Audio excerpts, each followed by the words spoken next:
Is good, everybody? Welcome back to RFS Saints with your host, Zachary Bell. RFS Saints at the exclusive Saints channel, part of Real Fan Sports. I hope everybody's doing good today. I appreciate y'all all for being here as we give our final update leading up to the final preseason game for the New Orleans Saints as they go up against the Denver Broncos this coming Saturday. And today we are lucky to have us being joined by no other than Logan. I'm going to butcher his last name. I probably should ask him first, but Logan, what's good, baby? What's going on, Zach? And for the record, the pronunciation is Graffia. Graffia. All right, I would have been close. I think I would have added a little more emphasis on the E if I would have said it my way. But what's good, man? How are we doing? Oh, you know, hanging in there, surviving the heat and the rainy weather that was around us today. Yeah. Like the rain made it feel at least a little bit better. It's just a lot more muggy. Oh gosh, it stormed over here in the Slato area. Oh, did y'all really? We didn't get much rain. We had a little drizzle, but it wasn't no downpour. So I guess we got lucky. Yeah, it was bad. Nasty. But let's go ahead and welcome everybody in. What up, Uncle Jerry? How we doing, brother? Said nephew Logan. Who Dat Nation? What's good? My boy Jeff in the building said, "Appreciate you stepping by, keeping up the good work." Hey, appreciate you, Jeff. Enjoy the rest of the game over there for the Patriots and Giants. If we're done before y'all finish, I'll go hop back in. Hope everybody's doing good. But let's go ahead and we'll just jump right into everything that we want to talk about today. Obviously, the hottest topic, which we did talk a bit about yesterday over on the Keeping It Real Who Dat Sports podcast with my brother Dolph, and that is the newest acquisition for the New Orleans Saints in Devaughn Vele, a guy we got through trade with the Denver Broncos. I don't know what's up with the Saints and insisting on making trades with teams that they either are about to play or just play, but we've done it back-to-back times now. But we go ahead and we grab Devaughn Vele in a trade for a 4th-round pick next year and then a 7th-round pick in 2027. So let's first just talk about the elephant in the room. Did we pay too much? Do we think that it will be fulfilled? Like, what's your thoughts on this whole situation, Logan? So, for starters, I was kind of like everyone else thinking that we gave too much for Devaughn Vele, but once people, like media colleagues, started putting out there, started talking about the comp pick that we would be getting for Paulson and Debo, I'm like, okay, maybe I'll pull back a little bit because we're supposed to be getting a 4th-round comp pick for Paulson and Debo leaving a free agency, but that could change if Isaac Yiadom gets a lot of snaps. But all that, which I don't think he will, but regardless of that, if you don't get that 4th-round comp pick, then it might be a little too much. But also, he was probably the 2nd best wide receiver, even 3rd best wide receiver on the Broncos last year. And it's craziest thing. I truly believe Sean Payton loves messing with Mickey Loomis. It's like messing with the ex. He's messing with his ex per se. And I think he's loving doing it, but in bird's eye view, I think it might be too much, but also it could work out because Sean Payton sounded like he really didn't want to get rid of Vele, but he was falling down the depth chart. He went from being wide receiver 3 in Denver to like wide receiver 6 since they got Pat Bryant and Sherfield. So I hope it works out because the Saints did need a big body wide receiver. He is the tallest wide receiver on the roster now. The next tallest after that is 6'2", and I believe that's Bub Memes, who is on IR, and Cedric Wilson. So yeah, and I think Pettis is right around there too. I think he's about 6'2", about the same height. So you fulfill a need. I mean, you could have signed like Hakeem Butler, which I've been advocating for, but this is a guy who's going to be 27 years old. But basically, he was an older rookie last year, but Sean Payton gave high praise to him, said it reminded him of Marcus Coulson, which I think is a little bit crazy to compare that, but this is Sean we're talking about, so he is crazy. But in the end, I think I'm a little bit on the to be determined side of things because we don't know how he's going to work out or even how Kellen Moore's going to use him. I hope for Vele's sake and for the Saints' sake that Vele gets a lot of catches and eventually winds up being the number 3 wide receiver this year. Yeah, I mean, like when I initially saw it, I was like, okay, well, I knew the name Vele mainly because of doing my dynasty draft this year, trying to, study all the depth charts of all these teams. And I was like, okay, I knew a little bit about him. I knew, he's a late round rookie last year, came out, had a pretty good outing. I didn't know the age until I did more research, realizing that he was 27. Now, everybody's worried about that, but there's not that many miles under his legs. He is 27, but the reason why he is so older as a second year pro in the NFL is because he took 2 years doing a Mormon retreat. Yeah, and so that added on it as well. So he has been dealing with the knee injury throughout the offseason. That was something I think that upset me the most once I realized that.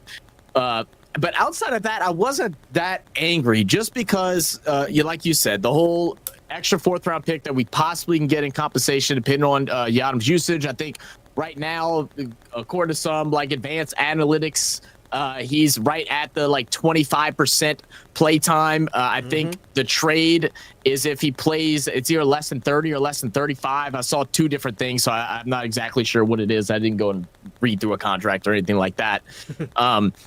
But the way I feel about it is that if we get that extra 4th, because of Yadam not playing, and Vele goes out and gives us a 400, receiving yard season, we're not mad at what we got.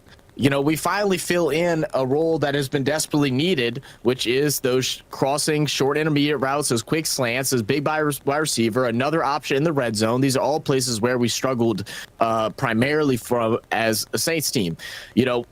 We really get all the hype and all the excitement from the big plays to whether it's Rashid Shaheed, Olave over the top, now adding in Mason Tipton and all these things. But the one thing the Saints have really struggled with is just progressing the ball up the field and stacking on first down. So having a guy that can get you, 5 or 6 yards every single reception is a good thing. I mean, damn, he averaged 11, I think it was 11.6 yards per reception when he played over at Denver. I did have some time and watched some of his highlights. Didn't get to watch the all 22 or any of the lowlights, but out of the highlights that I saw, I mean, it looks like he's got Velcro for hands.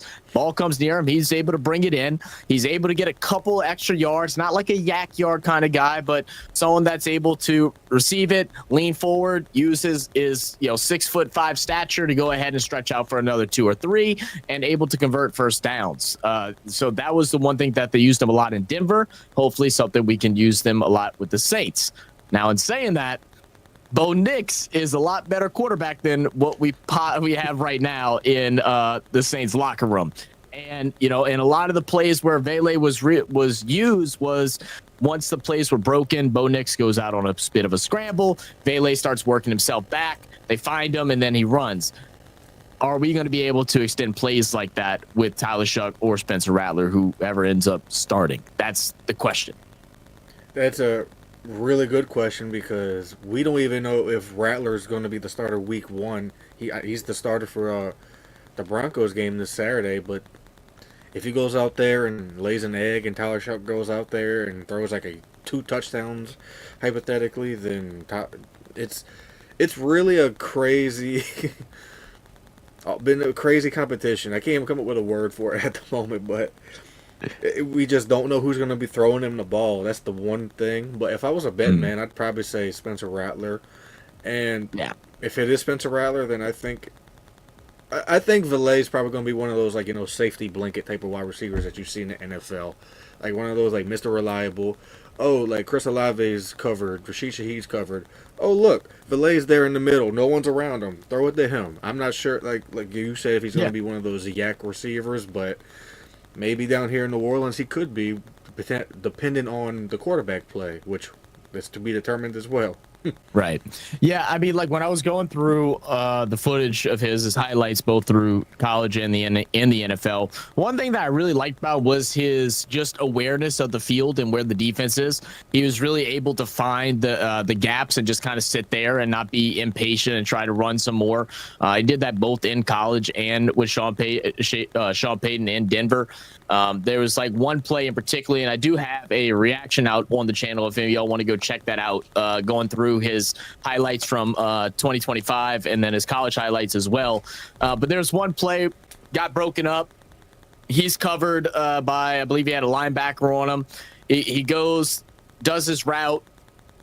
Nothing there. He starts drifting back in, running towards the quarterback. He looks over his shoulder, realizes he's being tailed by two linebackers now, and so what he does is he just squeezes out to his right side into space where no one's there, makes an easy pass, and is able to get a 20-yard gain after it. So, certain things like that is all situational. Whether or not he's going to be able to do that with the Saints is yet to be determined. The one thing we didn't see much of him with the Broncos was the deep ball. He wasn't really utilized in that way. He was utilized that way with Utah while he was playing out there in college in certain instances, but that's not where we need him being used either. We need him in the short game. 5-6 yards, 10 yards, and call it a day. Basically, when you like when you have a quarterback like Shuck or Rattler out there playing, you kind of need those short routes because not everything's going to be open deep. And I know Kellen Moore's going to want to throw the ball deep because we've seen how he played in college. He loved throwing bombs in college too, but you need someone that's really good at those short, intermediate routes, and I think Devaughn Vele can be that guy. And like I said, he's not Marcus Colston, but maybe he's an Alan Lazard that used to play for the Packers or the Jets. Maybe he's that, or I can't even come up with a comp for him right now because when we first got him, I didn't know too much about him, so I would have to study more to actually get a really good read on him. But watching what I've watched, I mean, like you said, he does have hands of Velcro. He doesn't shy away from, contact. And when he does get, sandwiched, basically, when he's getting tackled, he holds onto the ball, which is what you want in a big body wide receiver. So he basically checks off all the boxes that the Saints kind of needed and wanted out of a wide receiver. But they could have drafted one. I mean, they could have drafted one. Yeah. I mean, there was a lot of good ones available. To get Pat Bryant, and that's the whole reason why Vele is getting let go is because of Pat Bryant. So, I would have loved to see us just do that instead, but that's not where we're at. Hindsight 2020. There's a lot of things I'm sure plenty of organizations would change. But I think the bottom line is when it comes down to whether this value works out is how he performs this season and next season. If he ends up doing good, we're not worried about that 4th round pick. If he ends up struggling or if he ends up being injured with this knee issue, then we're really going to be upset as we should be. And the people that are upset, and then then there's also a lot of people that are saying, you can't be mad at him. Like why are we being so judgmental so early? Well, thing is, the Saints haven't given us a lot to trust lately, especially Mickey Loomis. So, the criticism is warranted, but it is also suggested to go do a little bit of research and see why they may have reached for someone like this. This is obviously something that we needed. I know a lot of people want us to go and grab like a Gabe Davis, but Gabe Davis is a similar build like the guys that we already have on the roster. We need someone to be different, and I feel like that's what Vele does, and I feel like this is going to open up the game for our big stars in Shaheed, Olave, and whoever else it may be. I couldn't agree more. I mean, he's really still on the younger side because, we don't know how much longer Brandon Cooks is going to be playing in the league. Because for football age, Brandon Cooks, I believe, is 33, and in football years, that's basically ancient. So if you look at it, you have a young wide receiver core. You have Olave, Shaheed, Mason Tipton, who's coming along very well now, and then you have, if and when he ever gets healthy, you have Bub Memes, and then now you have Devaughn Vele, who is 27, relatively on the younger side, but doesn't have a lot of wear and tear on his tires, in a manner of speaking, like you mentioned. So this could work out very well, and we've seen it last year when he was out there. He basically there was He Broncos climbed fans up the out. chart. He performed better than the other draft pick that they selected in, I think, in the second round or something like that. Yeah, he did better than Marvin Mims. That's who you Yeah, was yeah, referring Martin to. Mims. And That's who it was. there was Broncos fans that was basically saying it's Cortland Sutton and Devaughn Vele out there. He was their second best wide receiver, and it wasn't even close. Other than that, I mean, I think they had Troy Franklin last year, but the Vele was just their number two go to. Bo Nix always found a way to give him the ball. Yeah, I mean, like, don't get me wrong. Like you said, I do think Sean Payton did fleeced us. I saw some memes of the way Mickey Loomis looks every time Sean Payton calls about a trade. He gets all giddy about it and excited. I think that's 100% factual, and I think he's like, "Oh, Sean, you wouldn't do me wrong now, would you? No, you wouldn't do me wrong. You wouldn't give me a bad deal. I know you wouldn't, Sean. You and me are friends. I know that's how he's thinking." Sean might be a good friend, but he also knows business and he knows football. He ain't gonna shortcut it. But we'll see. I definitely think if it had been like a fifth pick and a seventh or something like that, we probably aren't having the same argument. But the fourth, because it's still it's an early day 3. It's a top 100 pick. That's where the concern leads. So we'll see how it all plays out. I have good hopes. I mean, I'm at the point, especially with the Saints this year, where there's so much things to be very negative about. I like to try and be optimist for my sanity and hope that some of these things work. And if they don't, well, then I'll be mad about it during the offseason. But what's good, Saints fans? So who dat, baby? What up, Brisky? I'm not watching the game, Brisky. We're just doing we're doing talks leading up to the season finale, which will be on Saturday. Saints fans said we just need a quarterback that's a star or a superstar. Then we will be back on top. I mean, that's the hardest thing, right? I mean, they don't grow on trees. It takes a while, unfortunately. And we'll get to that in just a second as well. We'll go in. This one should be a bit quicker because, I mean, I already know my answer with it. But there's been some rumbling, and I don't even think it's rumbling. I think it's pretty much true at this point, as it's been verified by some legitimate sources, that the Saints have been shopping around for some potential running backs to trade for. A lot of people are assuming that it's between like Brian Robinson. Some people are thinking possibly Breece Hall. I think there was a couple other on the list as well. What is your just overall thoughts first off before we get into this about them shopping running backs at this moment? So I think it's kind of crazy to think because you have Alvin Kamara and where's all the Kendra Miller hype train? Did that die down? Did it just go away? Because he hasn't been playing bad in preseason, but the names that have been tied that a lot of people have been talking about. Well, one of them is actually Zach Charbonnet. That was a name I was told, but that doesn't seem very likely. I heard that one too, and I'm like, yeah, right. Yeah, I'm like, there's no way Clint Kubiak's going to get rid of one of his running backs. But I don't think they should trade for a running back, and because the cost will probably be too high, especially for someone like a Brian Robinson or a Breece Hall. You should basically stick with what you got, and it looks like Devin Neal is on track to be playing on Saturday, so you get a chance to see what you have in Devin Neal, who was your 6th round pick or your 4th round pick, I believe, something to that effect. But in the end, I don't think they should trade for a running back. I think it would be a waste because you have Kamara, you have Kendra Miller, you have Devin Neal potentially, you have Velus Jones, who they're listing as a running back, who's I think going to be like a Cordell Patterson, and then you have Clyde Edwards-Helaire, my guy. So you have really good options at running back. You really do. I feel like the only reason why they've even ventured into it is just because of I'm assuming they must have had expectations for Cam Akers, and because they've been trying to fit him into the system and it just hasn't worked at all. Unfortunately, but not unprecedented for him not to perform, in my opinion. And then, obviously with Devin Neal, a guy that a lot of people believe to be a steal for the Saints in this past year's draft. Well, he's been banged up, unfortunately. He has returned to practice. I think yesterday was his first day back in practice. It was either yesterday or Tuesday. And hopefully he'll be good enough. We can get a couple reps and see what he's got. I mean, I personally think Devin Neal's a pretty solid back. I just don't. Yeah, I'm with you. Like, I just don't think there's a dire need to trade away assets to go ahead and grab a running back like that, unless you're trying to do something crazy because you think he's going to be the next, starter as soon as AK leaves, whenever he leaves, like, unless they know something more than us. Because like you talk about Brian Robinson. I personally don't think Brian Robinson is all that. I mean, he's been given plenty of opportunities out there in Washington.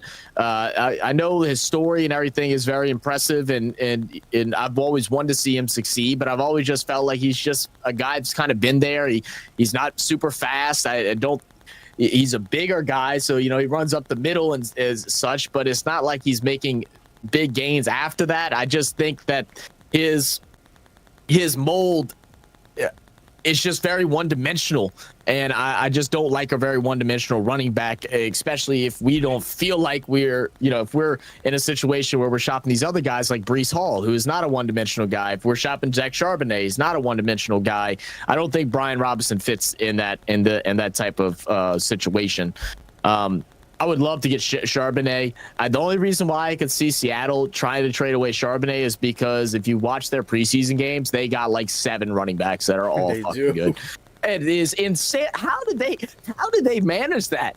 Like every time we watched that game last week, I believe on I think we did it on a live stream, and me and Dolph are like, how many running backs are gonna average 10 yards per carry? How many? All of them? Like it was insane. They might as well run the veer or the triple option over there in Seattle. I mean, and then just use Jalen Milroe out there because you rather him running the ball than throwing it because at least he's better at running it than throwing it. But that's neither here nor there. But to your point about Brian Robinson, I don't mind Brian Robinson. I don't mind any of the running backs that you have out there that you could potentially acquire, but this team needs their draft picks. I mean, I get Mickey Loomis is always saying this team is in win now mode every single year since since Drew retired, but this team needs its draft picks, and trading away that 4th and 7th is still iffy for Vele. But I mean, if you trade even more draft capital for your 2026 draft, this is going to be even. Because the 2026 draft is going to be loaded with talent. And even 2027, I mean, these next 2 drafts are very vital for the Saints. I mean, you have so many names coming out in 2026 and 27. You don't have room for error, especially if you're a bad team. But if the Saints wind up with like 10 wins out of the clear blue this year, then we're having a totally different conversation. But all in all, I think you ought to just stick with the running back room you have, minus Cam Akers, which has not worked out at all, which I did not see him working out regardless. No. And maybe have Marcus Yarns on your practice squad, which I have had high hopes for. But other than that, I don't think they should trade for one. Yeah, I don't think it makes sense either. And I think the guys that, if out of the few that have been rumored, like the Breece Hall and the Charbonnet, it's too pricey of a pick, and it's definitely not worth it in my eyes either. So I say we run it. We'll see what Devin Neal has. We've yet to see what he's actually going to be able to do. I think Kendra has been playing pretty well through practice and through preseason. I think a lot of the trouble with our run game hasn't necessarily been because of the running back. If you go back and watch some of the All-22, a lot of it's been because of lack of gaps created by the offensive line, so it's going to be hard for anybody to run through there and be successful unless you're at like the elite of elite level, and you're not going to get 3 running backs that are like that. So it's just a matter of the odds. So hopefully they don't. This will be one. If they do this, I'll come back and I'll be very negative and be very upset if they go ahead and they grab one of these running backs for draft capital or get rid of some player on our squad that that just makes no sense. But this has always been the hottest topic throughout all of training camp so far, and that's, of course, the quarterback battle, and it has officially continued. No starter will be named yet. Battle will continue through Saturday before we will get our week 1 starter of the season. As you stated earlier, Rattler will be the starter against the Broncos on Saturday. Shuck will be second. They had talked about possibly running both of them with the ones, and they said it just depends on, what all they see, how everybody's feeling and stuff, whether or not they decide to go through with that or not. And then they said we'll also see Haener at some point. The fact that we're going to see Haener at some point kind of tells me that I think Rattler is definitely in more of the position, because I would assume that would mean Rattler starts the first half. Shuck comes in either at the very end, maybe the last possession of the first or to start the second, and then Haener gets the fourth quarter. So I think it's one of those things where it's Rattler's job to lose. Everybody has been, talking about how Rattler hasn't worked with our top wide receivers. He has had 0 games with the Saints, with Olave and Rashid on the field. So we're finally going to get to see that, or at least hopefully that's at least what's being rumored. Obviously things could change by Saturday, but we'll finally get a look at what that actually looks like. So if Rattler goes out there, scores a touchdown on one of his first 2 drives, I think the job is done. I think if he might score a touchdown on that first drive. It looked good, and they might go ahead and say, all right, bring Shuck in. That we've seen enough.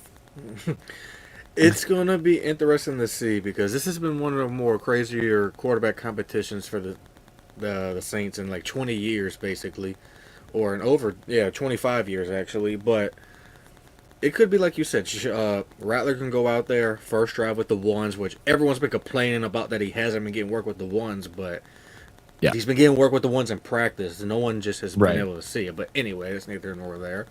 But if he goes out there with the ones and they have a really great drive and they just walk the ball down the field on Denver's first team defense, then it's Rattler's job to lose.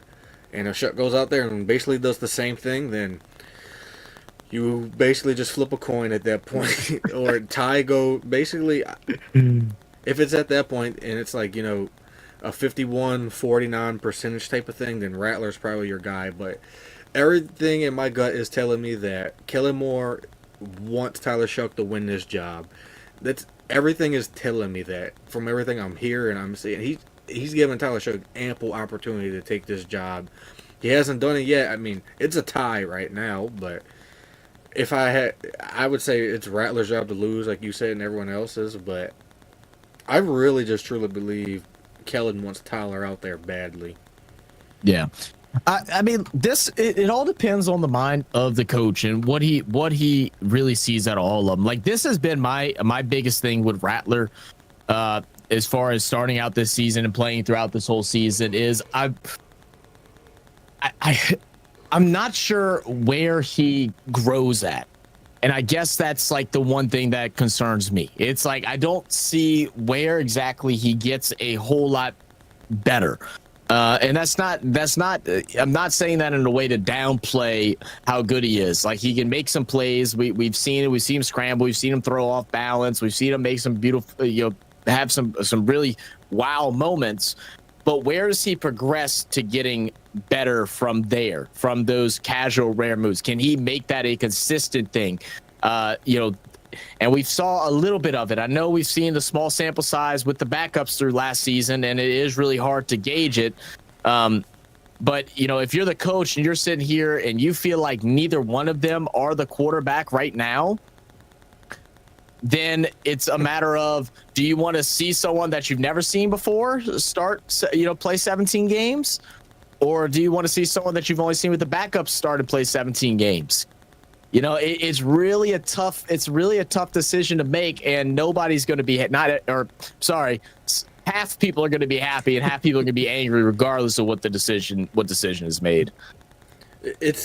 It's basically one side of the fan base is going to be happy, the other side is going to be angry. You can't make everyone happy. That's just life at this point. But yeah, it's a toss-up for me because I didn't want either one of them to be the quarterback for us this year, but here we are. But the one thing that Rattler can improve on, I mean, his mobility. There was times where he ran out the pocket, and I'm like, are you even sprinting? No, I mean, he probably was running full speed, but there was times where I'm like, Rattler, I know you're faster than that. I've seen you scramble way more or run faster than that at Oklahoma or even South Carolina. But with Shuck, he's mobile too, but I mean, he's gotta hasn't shown it because he's been scared, right? He's been having happy feet, just like in game 1, Rattler had happy feet. Game 2, Tyler Shuck had happy feet. So the one thing they got to work on is calm. That you got to be calm in the pocket. I mean, you got to trust your offensive line. Stay in the pocket as long as you can, and if the pocket collapses, get out of there or throw it away. Don't force it. But last game showed me a lot.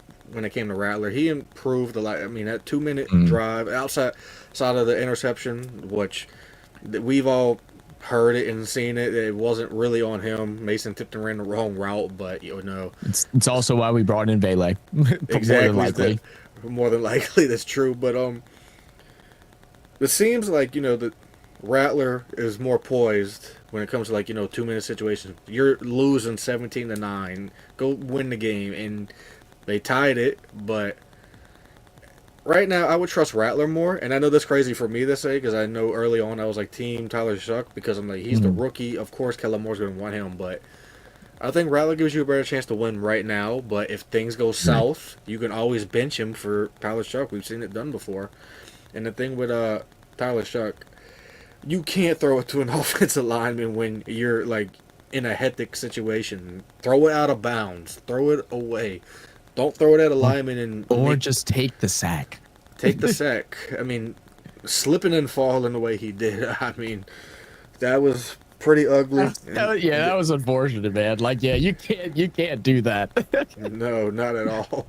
I mean, granted, Cesar Ruiz is going to get either Rattler or Tyler Shuck killed, unfortunately. But other than that, they both somewhat get the ball off quickly. There's a lot that they don't really need to work on, but there's also they got to work on pocket awareness mostly. Other than that, they have the arm strength. They have the short, medium accuracy. They still got to work on the deep ball. Some of them do, but other than that, I mean, they just got to work on accuracy, basically, and pocket awareness.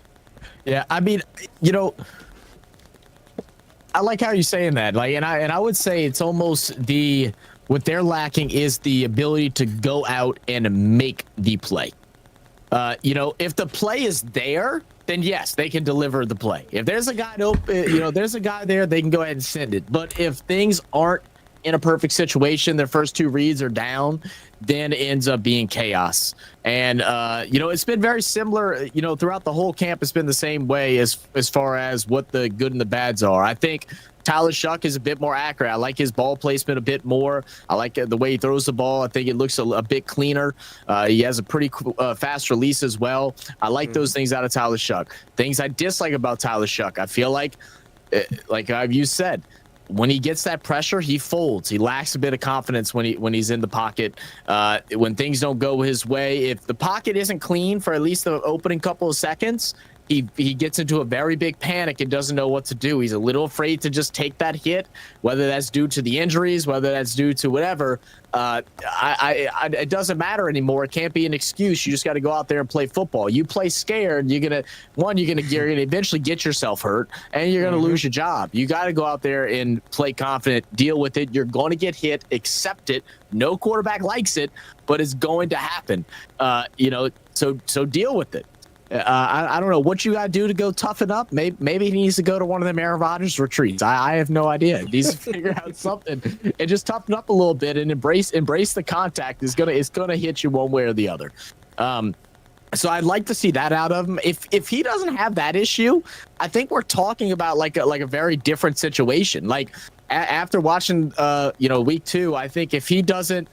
Even besides the trip and fall, if you let him trip and fall, if he just takes the sack instead of trying to throw it to the lineman, and then if Olave makes that catch and then they possibly score, I think we're not talking about this being a full-blown Rattler winning situation. I think that it's a true 50-50. Right now, I think it's 60-40 Rattler. So it is interesting, but this battle will continue for, at least the next, what's today, Thursday, the next 48 hours is going to continue forward before we get our starting quarterback of week 1. The one thing I want to ask you, Logan, from interviews with Coach Kellen Moore, it's been stated that, whoever they decide to name as the number 1 quarterback, that's their guy, and they want to rock with him throughout the whole season. Do you think that he'll hold to that, or do you think he'll shy away if things get a little rocky? I think Kellen Moore's been pretty open and honest with everyone since they hired him. I mean, now there's been a lot of coach speak out of there, but that's just the nature of the game. But if he names Spencer Rattler the starter, then I'm almost positive that he's going to stick with Rattler until the bitter end. unless things just go really south, and then he'll probably throw Tyler in. But if he throws Tyler out there, Tyler's going to be out there probably for all the rest of the time, the rest of the game. So it's, for me, I would have to lean towards yes. I think he's going to stick with his guys. It just, I think so too. He's been, like I said, he's been open and honest since they hired him, and nothing's leading me to believe that he would lie about something like that now, unless the only thing that would make him go back on his word is if one of the quarterbacks got injured, knock on wood. So yeah. That would be the only way that I would see him switch and go to a different quarterback. Yeah, I mean, I completely agree. I think I like that mindset, man. I don't like the whole switching back and forth thing. At the end of the day, these are young quarterbacks anyway, and they're going to make mistakes regardless. So, we got to embrace the ugly at certain points and see if they can climb their way out of it. It's going to be tough because Saints fans, we are ruthless. And the moment he throws an interception, everybody's be like, I told you I wanted Shuck. Shuck's a better quarterback. Or moment he takes a sack or he fumbles or something, that's what's going to happen. And if it's vice versa, it's going to happen the other way. It's just what's going to be. It's what's going to be. So they got to also learn how to get off the social media a bit and just stay true to themselves and get it worked out. But I like the concept of riding with somebody, unless it is like evident. Like we go through 8 games or whatever, and it's just not getting better. And things just there's been zero progression through 8 regular season games, 7 regular season games, and now you're at the point where it's like, okay, we're down. We've lost, whatever, every game but 2 or something like that. We haven't been close in the games that we have lost. Let's see what the other guy is and whether or not we need to just go ahead and completely prepare ourselves for moving on to whatever next year has to offer. But that's kind of my take on it. I know everybody has a different opinion. What up, Tim? See you in the building. Says QB1. I like it. My guy Jerry in the building, Saints fan. What is y'all guys' thoughts on it? I know this has been the hot topic and everybody is like debated. I know I've already talked to some of y'all's opinion, but just through the news so far throughout this past week, what's some of y'all's thoughts on the topics we've covered so far, whether it be Vele, the quarterback battle continuing, and all of this? I guess the only other question about the quarterback battle I had was, do you like that it's going to another week? Honestly, I don't mind it. I don't mind it because it's an actual true quarterback competition. Right. The one thing everyone kept saying, oh, well, we had a true quarterback competition in 2021. No, we didn't. I was 99.9% sure that Jameis Winston was going to be the starter. Even though I was not a fan of Jameis Winston, I knew Taysom was going to be the guy. That was just all Sean Payton theatrics. So this is like the first time the Saints have had a quarterback battle since Jeff Blake and Aaron Brooks in the year 2000 when Jim Haslett was the head coach. So I don't mind it, but afterwards, it's time to go get your guy ready. You have Saturday. Then after that, you game plan for the Cardinals. You get them ready in the practices leading up to it. And I'm okay with that because there's nothing wrong with competition. I honestly think it makes the team better, but it also, it's going to make all the outsiders a little angry, but yeah. I don't see an issue with this. After Saturday, you're going to have your guy. Then moving forward, you can game plan everything around him. Yeah. I think a lot of people don't realize that, these quarterbacks, they're worried about their connection with the starting lineup and the starting receivers, running backs, and stuff like that. Guys, there's a lot of practice and there's a lot of reps. And, Shaheed goes and runs some plays with the 2s as well, throughout some of the practices and stuff like that. Same with Olave. Tipton rolls in with the 1s every now and then. They really do have a balanced thing. They are building connection. Obviously, if it was just one guy there, yes, it would be more. But, we're talking about if people that are upset because oh man, they're not going to, they're really not going to, they don't have no connection with the starting unit. They're not playing with them enough. Yada, yada. They should have made the call on Sunday after the game. Okay. So you're telling me 3 practices would have made all the difference? Is it probably not? Now I will say that I think a decision needs to be made shortly before the first practice after the game. A decision needs to be made, and then we could talk about it if that doesn't happen. Tim Dunn said quarterback competition continues until Shuck wins it. And yeah, a lot of people have been kind of stating that out there. I think it's just a matter of giving it a fair chance, because when you really look back at it really is pretty even. I think Rattler has like maybe 30 or 40 more yards. Their completion percentage, I think, is like 1 or 2% off from each other. Same touchdowns, same interception. The only thing I think that give Rattler the edge is that he has performed a lot better in practice, but in the preseason games, it's been just about even. You know, we talk about how we all have short-term memory loss. I've mentioned it a handful of times, and those that have been here for the last couple streams probably have heard me say it way too many times. But you know, Jono Barnes, man, shout out Jono. He goes and posted a poll after week 1 of the preseason. Who do you want to start, Shuck or Rattler? Shuck was a 76% favorite.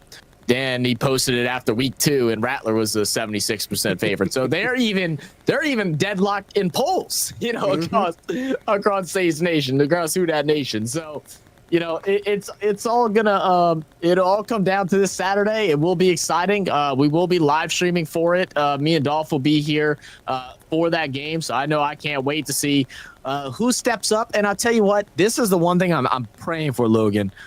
I want someone to just go out there and win it. I don't want it. I don't want it to be they both played okay.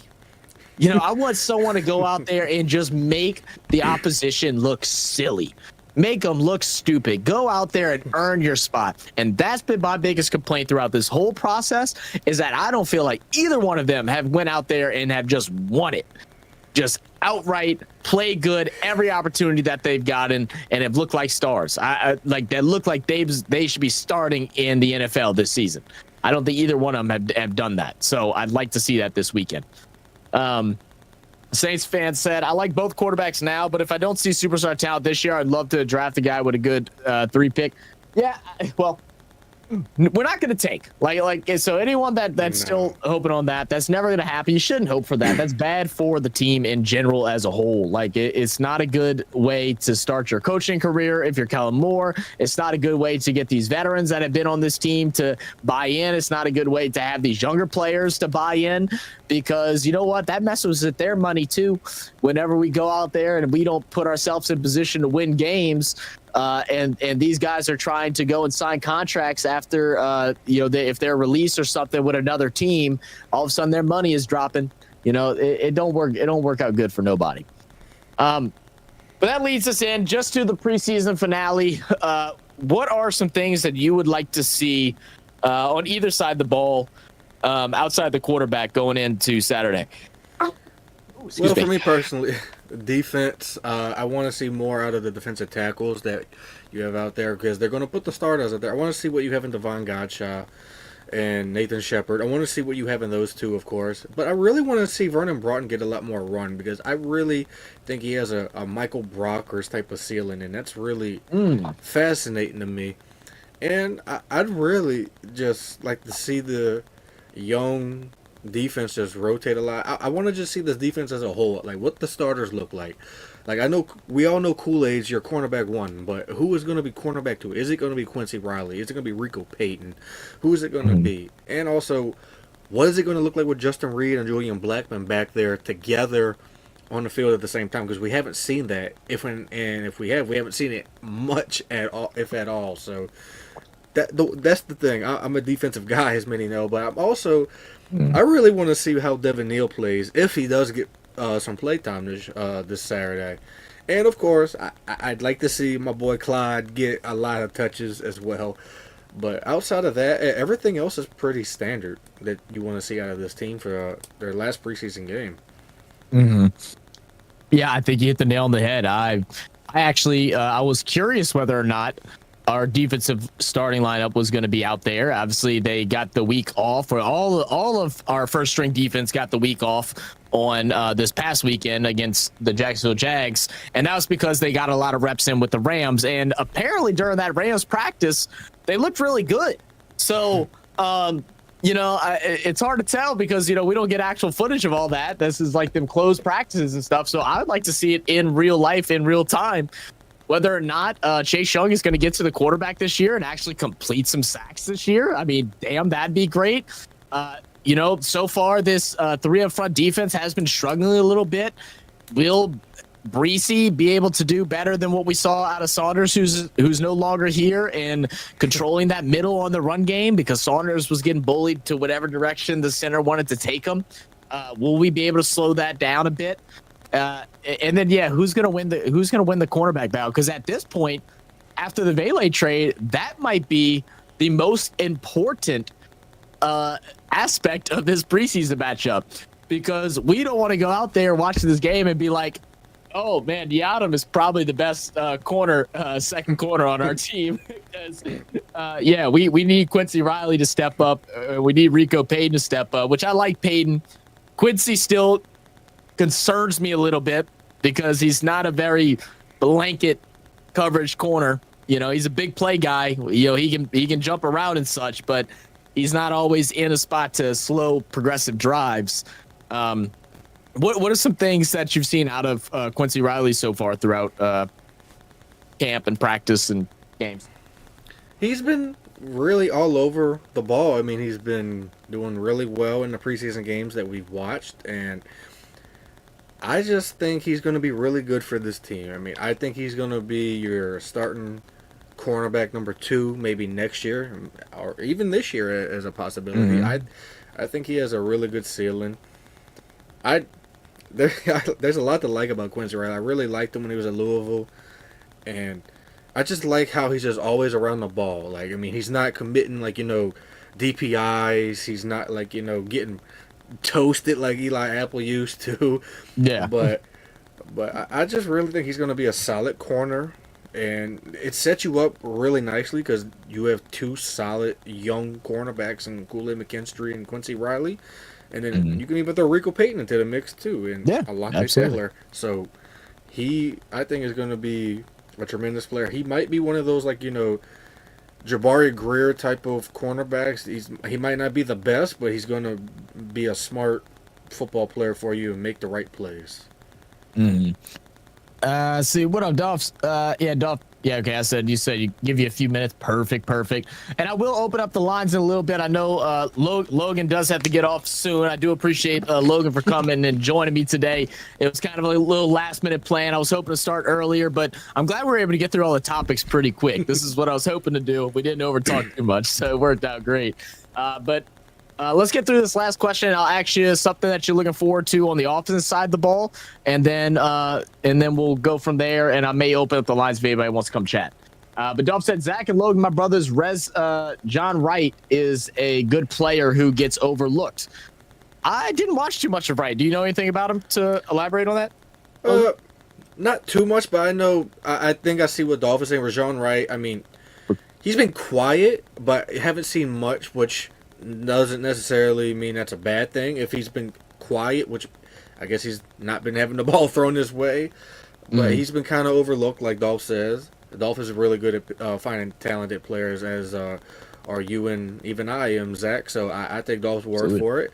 So that could be one of those guys that make the practice squad and be thrown out there, because I'm pretty sure he was with the team last year in some capacity. So he could very well be overlooked, and I just haven't seen the ball get thrown his way, which I guess is a good thing. Is a good thing, yeah, I suppose so.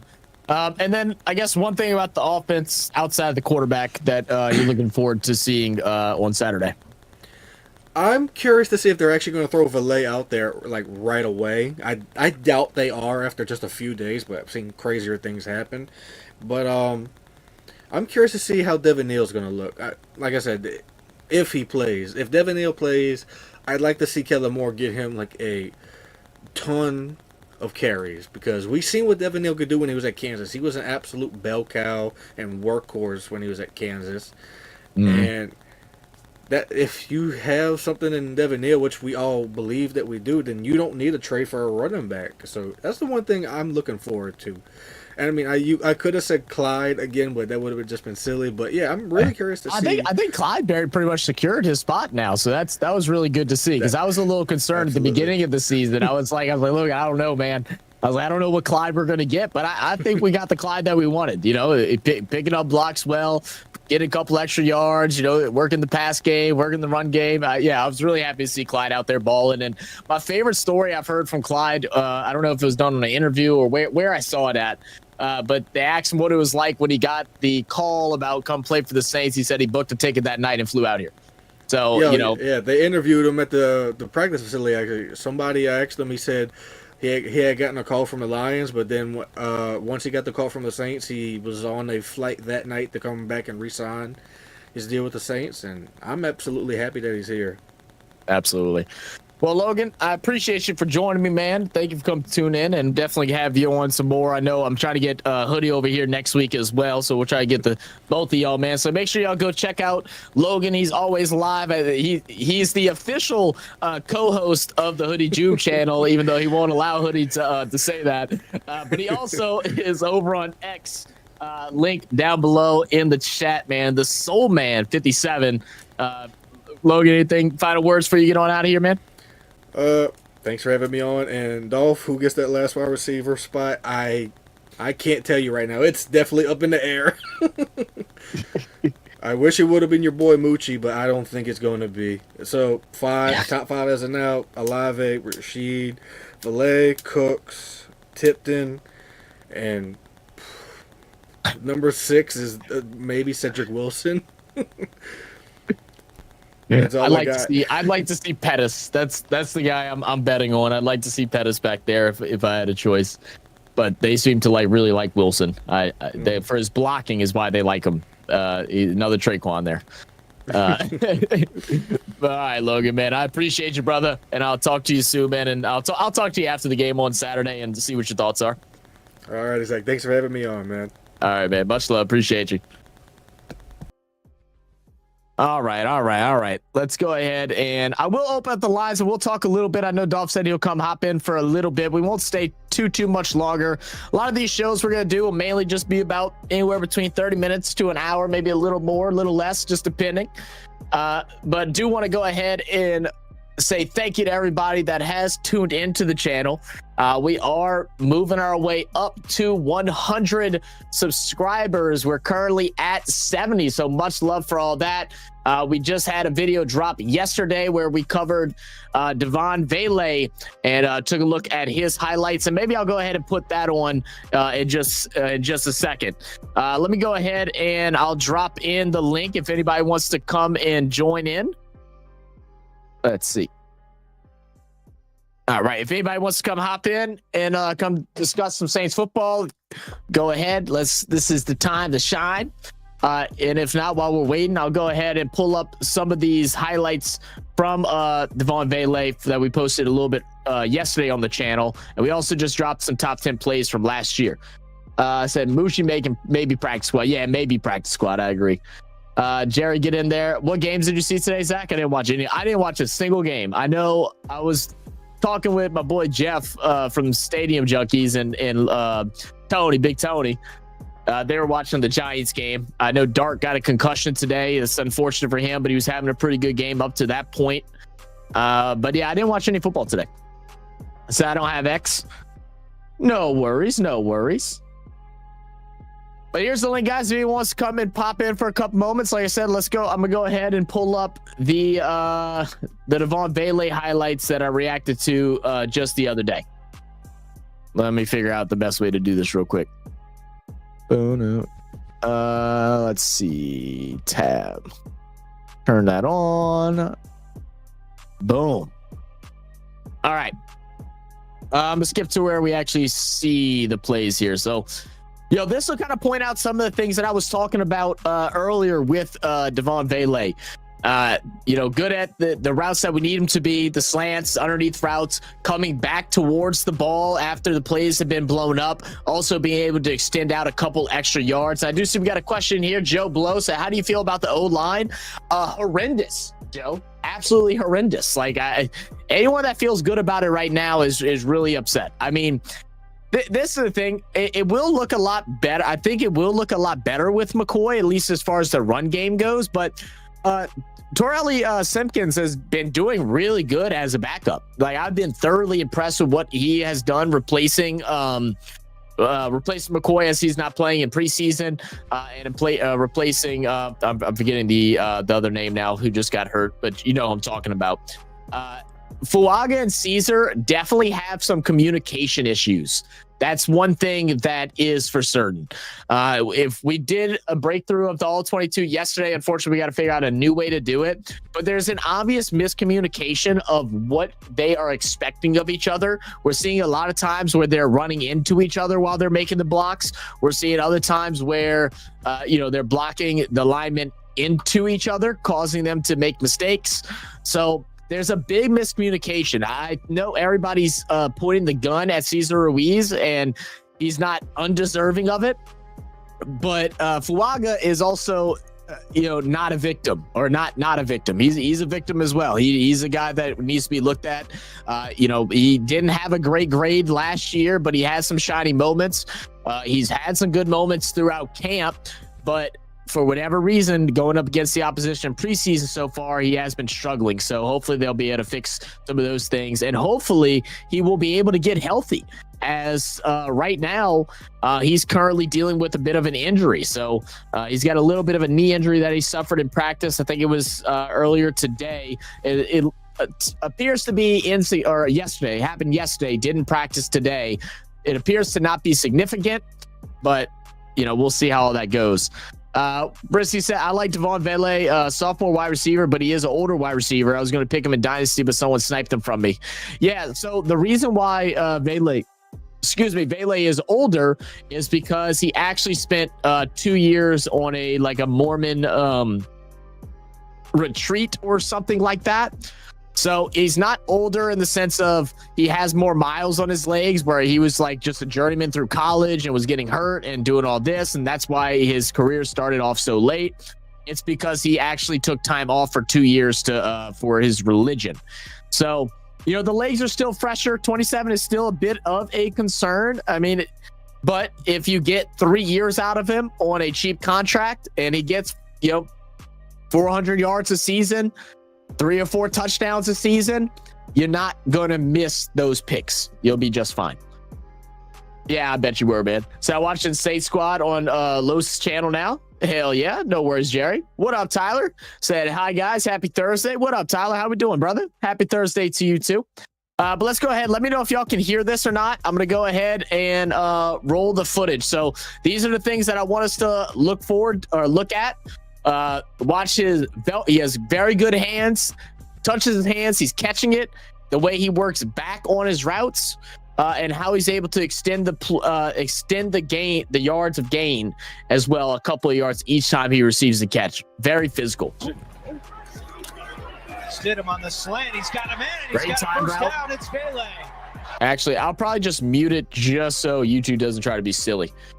But we'll see him out on the screen, makes a man miss, dives forward. Again, always getting a couple extra yards. We'll see this time, he's just underneath, and he's just this escape route, right? He seems to just be that escape guy. That's how he was used for Denver. He just finds the open space, and he's the escape for Bo Nix. Now, this time, Nix is going to scramble, and this is one of the things that he does extremely well, is right here.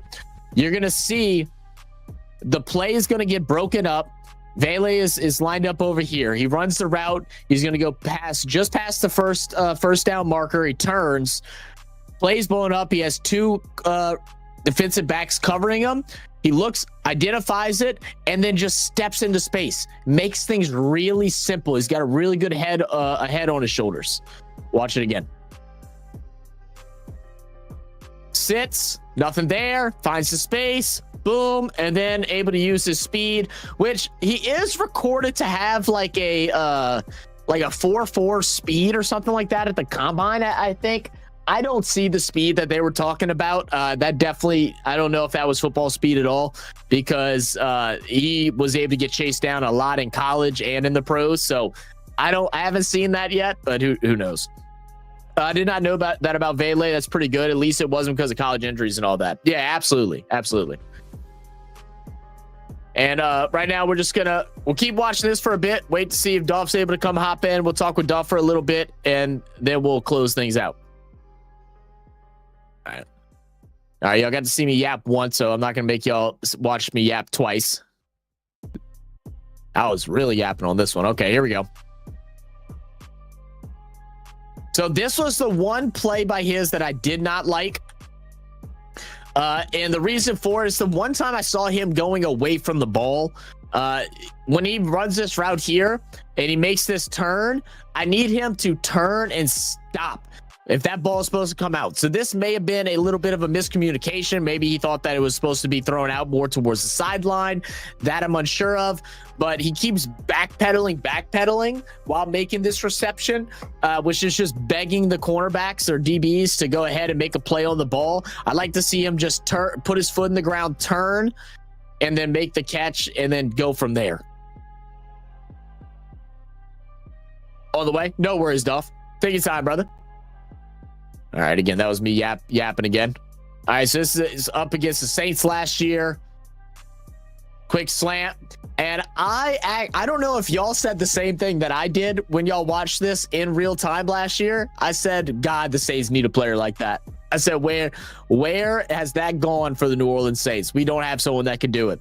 Now it looks like we might.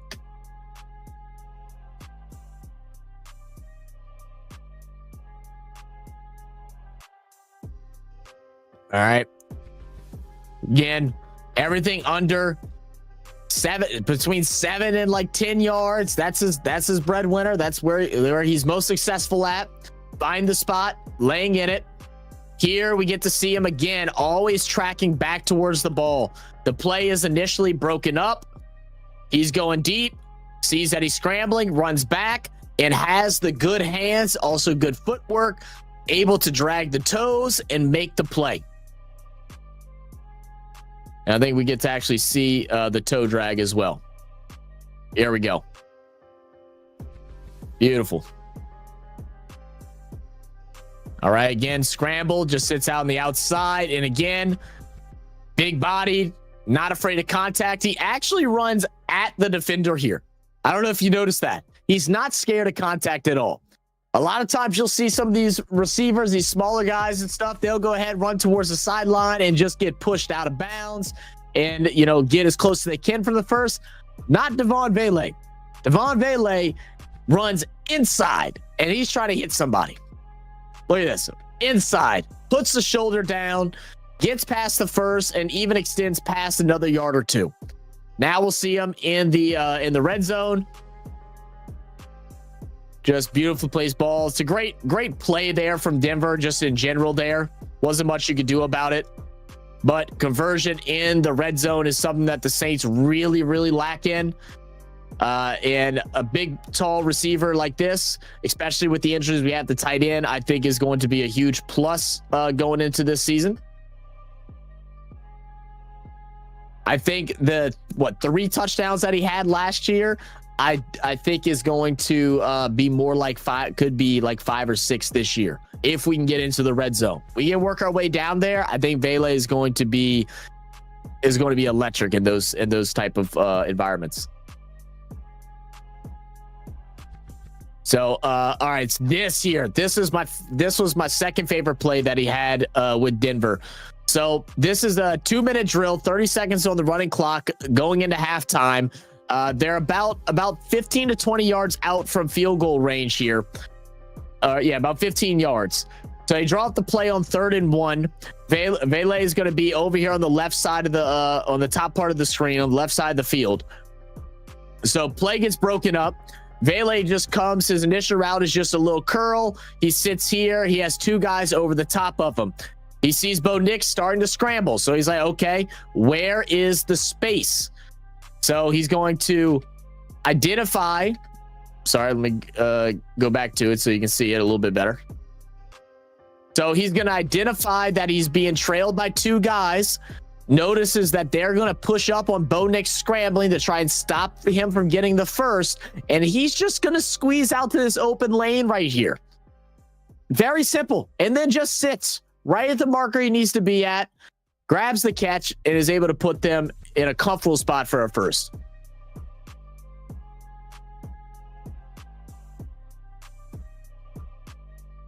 And we'll see him again here with in the third quarter. Again, quick routes, 10 yards, first down.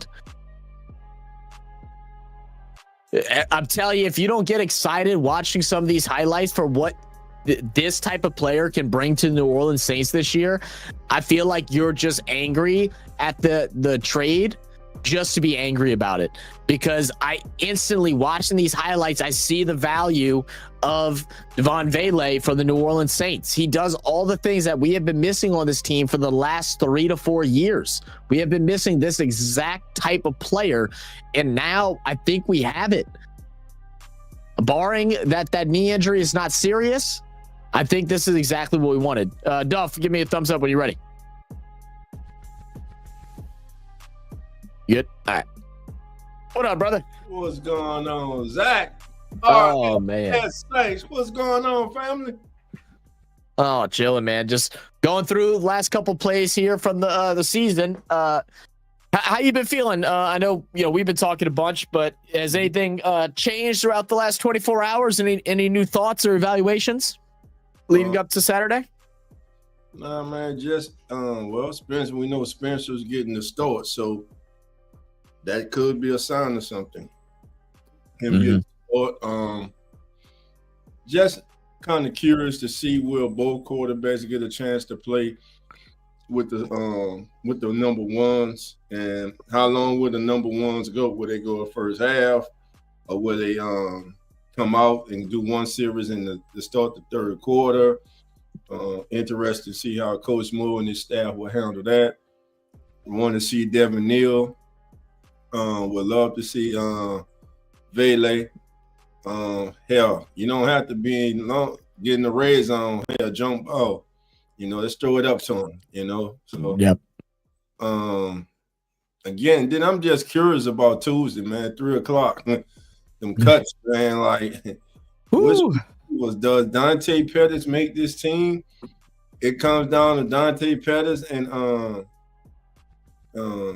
Cedric Wilson and I think Kevin Austin Jr. I think he's the odd man out. He'll be back to the practice squad. Yeah. If he doesn't decide to sign with somebody else's practice squad, but I see him. I think if they put Pettis, if they let him loose, I don't think they get him back. I think someone will claim Pettis. Yeah, I agree with that. I believe they'll be able to get Cedric Wilson back, but again, familiarity with him and Kellen Moore. But that didn't stop Kellen Moore and the Saints from going out and identifying a wide receiver to bring a receiver in here. So, and then kind of on the outside, and man, shout out to Bobby Abel. Bobby's got the same question I got. $13 million contract for Brandon Cooks. Only 7.7 is guaranteed. Could Brandon Cooks be a surprise cut? I kind of, if I had to lean, I say 75-25. He's not, but there's maybe a 25% chance, man. And definitely want to see this line. I heard you talking about the communication between Fuaga and Caesar. Got to get that better. It should be helped with Eric McCoy playing again. Torricelli, Simpkins, want to see him now going back to guard, how he performs. Because look, I'm not expecting Penny to be ready for week 1, so that means Dylan will start. Now, who's going to be that backup guard? Is it Torricelli? We know that Atlanta Young probably will be the backup tackle.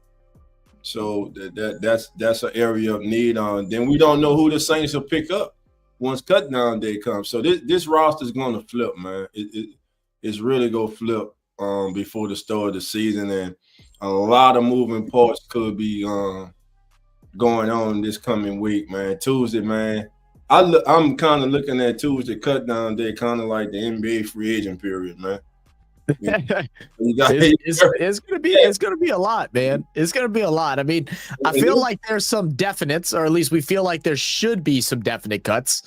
Yeah. But that now, with the addition of Vele, with the addition of the new center, and just some of these guys that have had really good reps, that originally probably would have thought they'd have been more practice squad guys, now have kind of shown that maybe they deserve a chance or two. So it's going to be interesting. Yeah, it is. It's going to be interesting, and not a sure thing that Warner makes this team. I mean, No. It's not a sure thing. Maybe some. Look, there's going to be some surprise cuts around the league. There are going to be some surprise cuts around the league. Everybody's going to be like, "Wow, I can't believe he was let go." It's going to be mainly because of salary. You probably have a younger player who's coming in, who's proven that he can do what a veteran can do at a lesser salary. So what's the team going to do? They're going to go with the lesser salary. So those are some things that I'll be looking at. And again, the trenches, man. How well does the starting defense play and the starting? That's what I need to see. Yeah, that's what I need to see. And hopefully, I believe the Broncos may be playing these starters for at least a half from what I'm getting. And just again, staying on the was it Vele? Vele. That was the time you scored, baby. Come on now. Vele. So Vele, man, quick fact. In the last 25 years, who are the top two? Matter of fact, who are two of the top three 7th-round wide receivers over the last 25 years to make an impact in the NFL? I mean, number one is Marcus Colston, but yeah, who else out there, man? Is there any other guys that you think about? Yeah, the Saints just picked them up. I'm telling you, like I wasn't sure if I was just being like overhyped because like, okay, we finally got the big body wide receiver that I've been asking for like 4 years now. But like as I'm going through the highlights that I have playing, and I'll pull it back up now so we can both take a look at it. Dude, I genuinely am excited about what he brings for this team. Like I have actually a really, really good feeling about what he can do as far as especially what the Saints need. Maybe overall we may have overpaid for him, but right. I think the value we're going to get out of him because of the dire need we have for someone of his type of skill set is right. going to pay off. Let's see. I think we're getting into, here we go. So, but again, look, over the middle, not afraid of contact at all. Watch this. He does not care. He's 6'5". He's like, I'm not even worried about anyone hitting me in the head. I'm good. Takes it, stands right back up, chilling. And Velcro hands, bro. The ball does not move once it touches his hands. Yeah. We'll see here. This is a little bit deeper of one. So you can see he can get out in space as well. There wasn't many throws deep that he had with the Broncos, but they don't play a very like deep ball style of offense for the most part regardless. But, we see he has that in his bag. We'll see here inside the red zone. Quick turn. Great grab, turn, straight up field. And look, this is what I talk about. No wasted motion. Look at the extra yards. No wasted footsteps. Yeah. I like that about him. And I was listening to a Broncos radio station from yesterday, and they had just said how important that how Vele would be the number 2 or number 3 receiver, and about him keeping Patrick. The reason that they traded Vele was Tim Patrick is Sean Payton's pick. That's how they were breaking it down. And Vele was the GM's pick. And they had Tim Patrick, or are you talking about or you mean okay, not the guy from this year, Pat Bryant? Yeah, Pat Bryant. Thank you. Okay. Pat. Yeah. Okay. So Pat Bryant is is Peyton's charge. That's Peyton's guy. And he was the GM's guy. So, and they really moved on from Vele because they were trying to get Patrick on the field. He had chronic knee problems he was dealing with early in camp, but they said the last week or two he's been starting to look like himself, moving better, looking really good. So and they say, look, the kid, he's talented. They say we're not gonna say he's not an all-world receiver, but he's a good football. They talk glowingly about the kid. They liked his upside, and they were literally shocked that the young man was released. I'm actually trying to find it. You guys right now, man. It was eye-opening, and I think this is something that we need that Who That Nation needs to hear and understand. The Saints got a good football player. Yeah, I mean, there was moments throughout the season where, like he was there guaranteed their 3, but like there's even moments where people felt like he was the second best wide receiver on that roster. And again, I just can't express enough how much it means for him to be on our team because of what our need is, and he fills that role.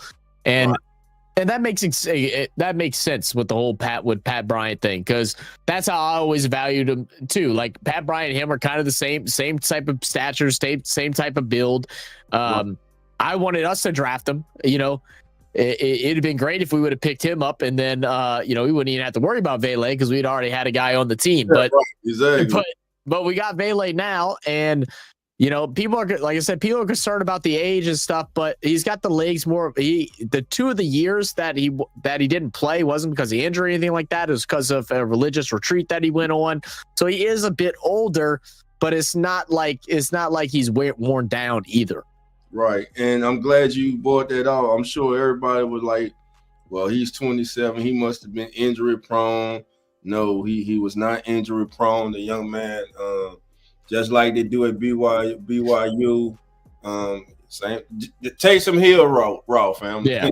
Taysom Hill route. So, and listen, Taysom came in the league older than normal, and I'll say he's made his mark. He's found his mark in the league. So why can't this young man? Let me see, Zach. I'm looking it up for you guys right now. Yeah, because I'm looking at his injury, and I'm not sure if this is just through the NFL or whatever, but the only injury he's ever had is a chest rib bruise. What? That's what he's had, was a bruised rib this past year. That was it. He did miss a couple games because of that. That was in week 1. That was the only thing from the NFL. I'm trying to see if that also covers college. Let me see if he has any injury history in college. No, I think that's it. That's literally it. And then he's having a little bit of a knee issue right now, but they've said that was maintenance and not major. And if they were feeling like at some point they might have traded Vele, they're not going to put him out and have him practicing on a knee that's a little bit scrapped up. And risk his trade value. So it makes sense that I just think it's a non-concern. Yeah. Let me see, where is it? Oh, okay, there we go. No, that's Saints squad. View all. I just had it too, man, and and they give sounds good, Jerry.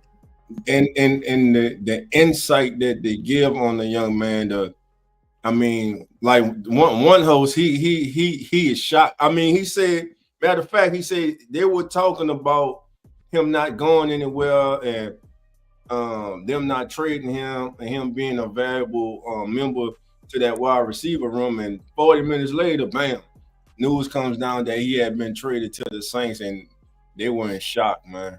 Yeah, they were in total shock. Let me find it. And as you're looking for, we'll go through, and because once we finish up these, is probably when we'll call it here. So we'll see the next play. This is 2nd and 10, deep Nolan territory. Again, Bo Nix scrambles. Who does he look for? Vele downfield this time, finding the gap.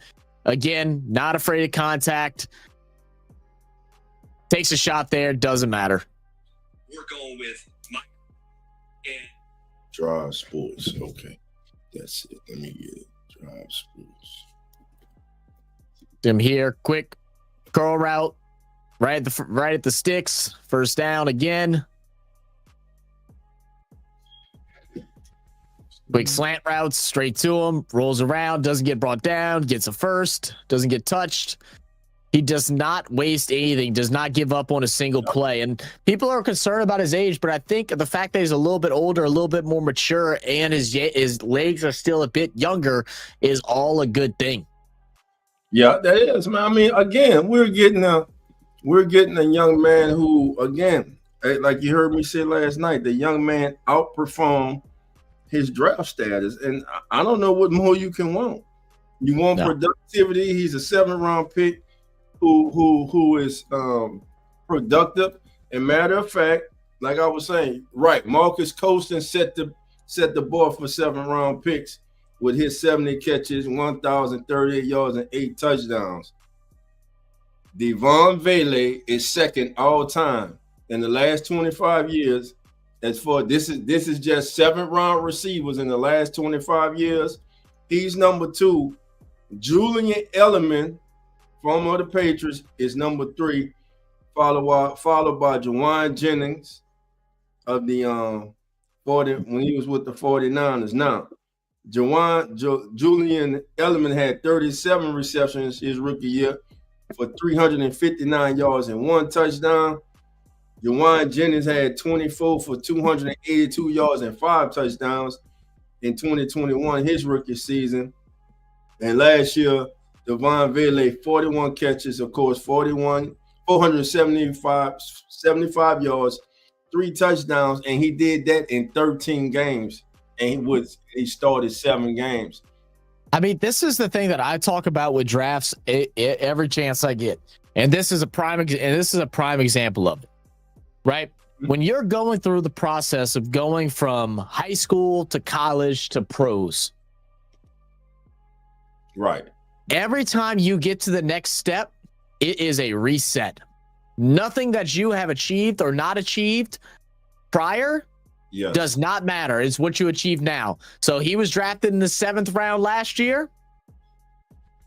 He comes out and he was, I think, the 2nd or 3rd best rookie wide receiver out of this past draft. He was also a top, like as far as stats go, rookie year was a top several just in drafts in general, outside of your handful of firsts. I had the thing up. Let me see if I can actually pull it up because Jeff Novak posted this and it was very insightful. Let me see if I can find it.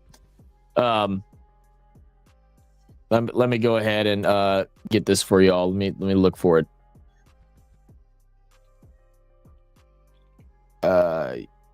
Here we go. All right. Let me share this. There we go. All right. So this was Jeff Novak went and did some research on former wide receivers that were drafted in the 4th round and later. So this was from last year. Obviously, Vele as a 7th-round pick overachieved these guys. 41 catches, 475 yards. The next highest was just 263 from Troy Franklin, who's the other guy on the Broncos. So Vele outperformed his other rookie wide receiver that was drafted that year. He goes into 3rd rounders. Only one that was close was Jalen McMillan. But he had more touchdowns. Right. But again, very similar. He goes to the 2nd rounder. There is 2. Deion Coleman and Ladd McConkey, who obviously had a great season. Goes back to 4th round again from all the years prior. And there is not a single person except for Amon-Ra St. Brown and Gabe Davis that had better performances over the last 4 years. So, you got to look past the fact that, yes, we went ahead and we gave away a 4th round for a guy that was drafted in the 7th just a year ago. Right. It's a different time now. He proved that he was more valuable than a 7th. Yeah. And I found it, Zach, if you... Yeah. Here we go. Coming all right. The Denver Broncos are trading wide receiver Devaughn Vele to the New Orleans Saints for a 4th-round pick in 2026 and a 7th-round pick in 2027.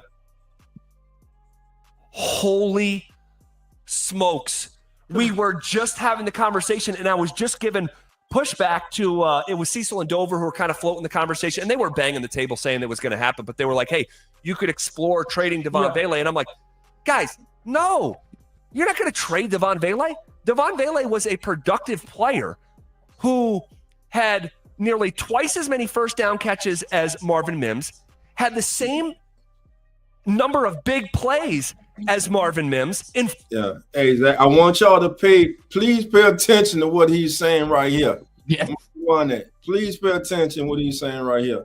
Wow. One day, Vele out the door. Holy smokes. Devaughn Vele. How awkward is this going to be?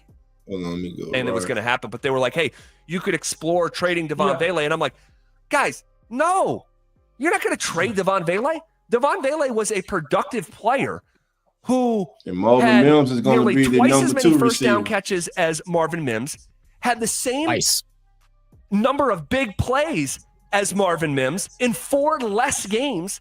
He was the second most productive 7th round wide receiver in 25 years. We know he hasn't been real healthy this summer, and it was a slow starting summer. But the guy is making $960,000 on the Broncos as a productive player, and the Broncos just chucked up the deuces. They have traded Devaughn Vele. How awkward is this going to be? You know the Denver Broncos play the Saints this Saturday. Oh So my gosh. Vele's going to the Saints. Oh my gosh. Like, you know what? Never mind. Like, you don't have to travel right now. We're gonna help Just stay. you. Just We're stay. gonna help you. Save on the travel costs, the moving costs. Wow, Vele gone Holy already. smokes. This is going into his second year. And his first year really could not have gone better from the expectations of a 7th round player. You know why? Because of Pat Bryant. There we go, You Zach. want to know why? Because of Pat Bryant and what he did in that Cardinals preseason game. All that talk we've talked about with the 7th round draft pick, and it was like, whose pick was this? Whose pick was Pat Bryant? It was George Payton. Whose pick was? Why do they keep calling Sean Payton George Payton? Why is that a thing? George Payton was the GM. I thought you were George Payton's the asking GM. about Vele. Oh, okay, I'm sorry. Okay. Oh, okay. Pat Bryant is a Sean Payton pick. And who is a Vele pick? That was George Payton. There you go. Sean believes in Pat Bryant, and he needed to see just a little bit more.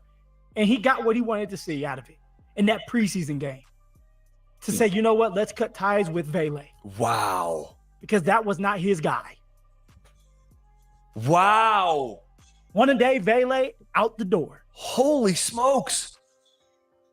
I mean, this is a curveball. This is a curveball. Can you? And what did we get for it again? 4th round pick and a 7th round pick. Now, I will say, you know, that's good. I 4th and the 7th. I wasn't sure you'd be able to get a 4th, you know, and because it was just 1 year, you know, but he's not making any money. And oftentimes when you're not making money, you can get better draft compensation because of it.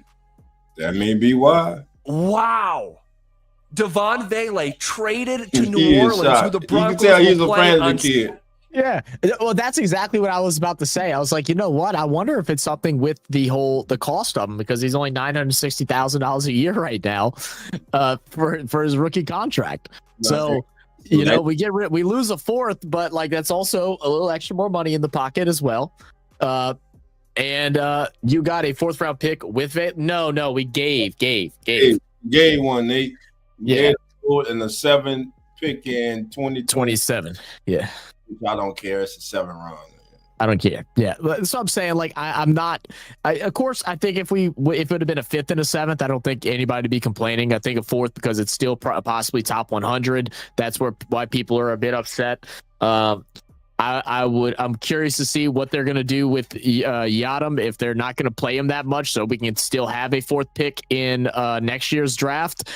He has to play, I think, 30%. Is he a 30 or 35% of the snaps or something like that? Right now, he's tracked at being 25%.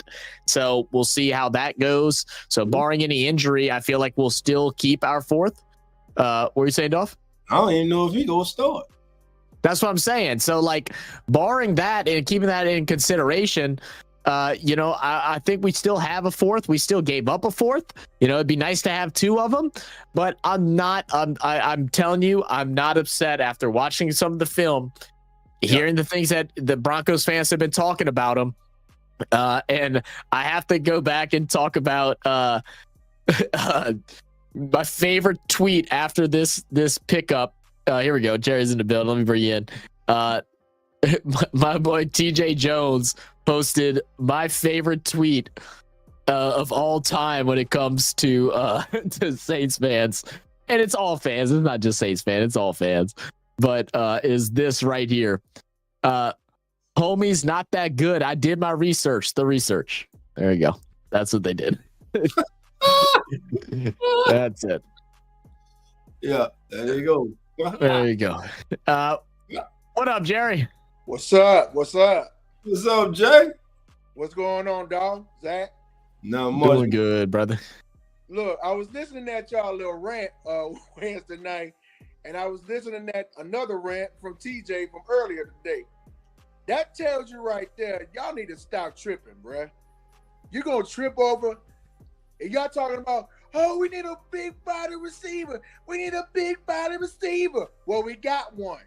And you're going to cry about a 4th round pick, a 7th round pick. Stop it. Stop your crying. Stop your bitching and moaning. Stop. Just stop. Please. Look, they want us to go out and make a play, and we do.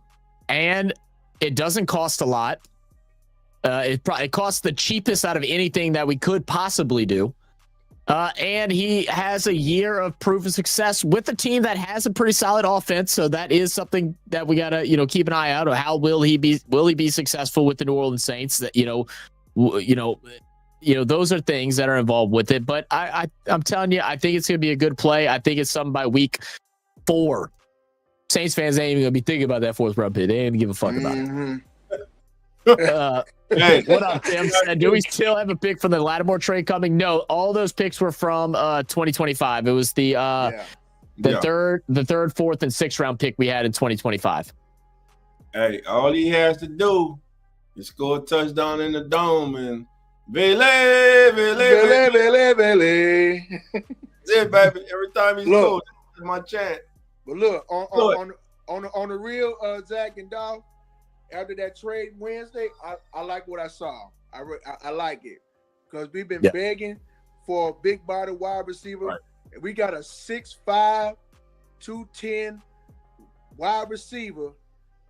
Yo, you gotta show me.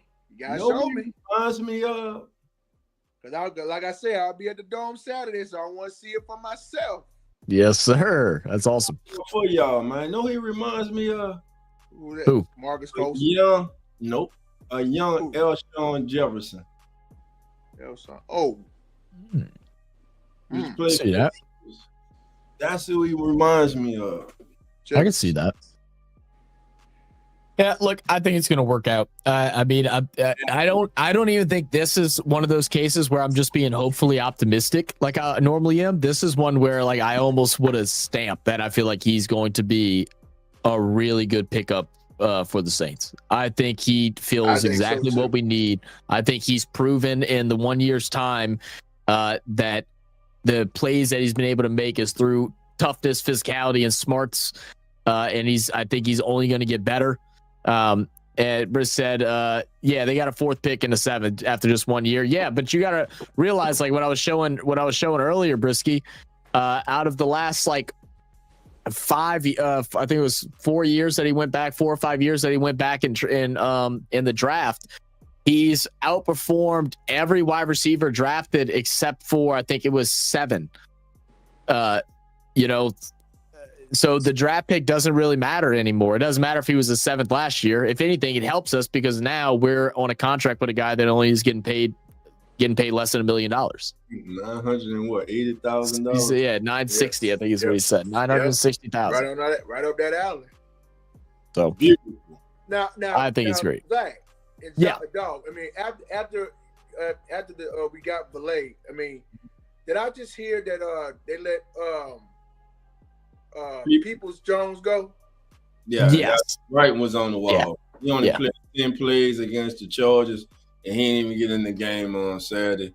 I mean, But with that young man, best wishes to him because he's coming back, trying to come back into the league after fighting some off the field demons. You know what I'm saying? So, wish him. And listen, he could be back on the practice squad. You never know. So, but the writing was on. The writing was on the wall. I'm so curious to see what 2 wide receivers don't make this team. I want Pettis. It's gonna be tough next week. I'm just putting that out there. I want Pettis. That's who I want. I mean, I know they may keep Cedric because they're like talking about his blocking ability and stuff like that, but I want Pettis. But you already know who I want on the wide receiver squad, and the dude was balling his ass off. No, Tipton on. There you go. That's him. Tipping on. That wide receiver 3. Man, look. You know, and Dom, do you know who Mason Tipton definitely remind me of the way he with that playing style? Who's that? My guy, Lance Moore. I knew you would say that. Because for real, because he about the same height as Lance Moore, and the dude's just awesome. I just had to say that the dude's just awesome. Let's hope he can carry it to the regular season, though. That's it. Yeah. Let's see what happens. Now the rumors are the Saints are looking for a running back. Yeah, we addressed that earlier. I think it's dumb. Like, unless you're just getting something really good, like a good deal. But like, they're talking about Brian Robinson, bro. Look, Brian Robinson, in my eyes, is trash. In my eyes, he is trash. I do not think he's good. I think we're good with the Maybe running not back trash. room we got now. What do you think, dog? They don't like what they got behind Elvin and Kendrick. They think they upgrade. And don't forget you got the other one, Clyde. You know what I'm saying? They think they can upgrade. Because if you make a trade, you're not trading for a player to come in and be the forward running back. You can just wait the cut down day and do that. I mean, you're gonna have Marcus Yarns. I mean, if they decide to re-sign him to the practice squad, are they completely enamored with him? Maybe not. I think Clyde has made a case to make the team. Saturday would be a big day for him, but let's face it, man. Saturday is all about the quarterbacks. And here's my thing: if Spencer goes out there and he struggles, Tyler Shuck will be the starting quarterback. If Spencer, I think they're putting the ball in Spencer's hand Saturday, and they're basically saying, "Prove us right." Yep. Yeah. It was right. I'm gonna see it all Saturday for my own eyes, bro. Here's what I want everybody to remember.